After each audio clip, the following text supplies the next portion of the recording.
এ পাগলা ঠিক আছে বাজার গেছনু কি করবে আর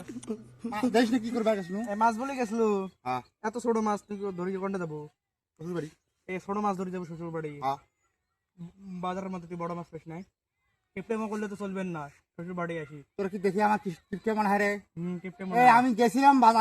বাজারে গেছিলাম বড় মাছ কেনার জন্য যা দেখি একটা বড় মাছও নাই রে ভাই বড় মাছ আনেই নেই মাঝিরে বড় মাছ আনেই নেই এই জন্য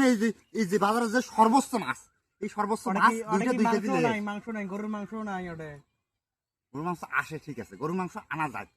কিন্তু যখন আমি গরু মাংস নিয়ে আসবো তখন মনে হচ্ছে মানুষ দেখে কবি যে শালা ব্রয়লার মাংস নিয়ে আসছে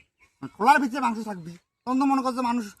ঠোলার ভিতরে মাংস কি আছে কি মাংস আছে এটা তো বুঝবে না এটা মনে করবে যে ব্রয়লার মাংস নিয়ে আসছে ব্রয়লার মাংস দাম কমরে ভাই ব্রয়লার মাংস মানুষ খায় নাকি মানুষ তখন আমাকে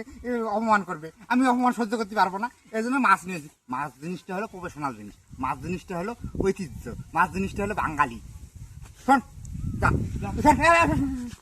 শ্বশুর বাড়ি যাবি বড় দেখে একটা মাছ দিয়ে যাবি তাহলে মনে করে ইজ্জত মান সম্মান সব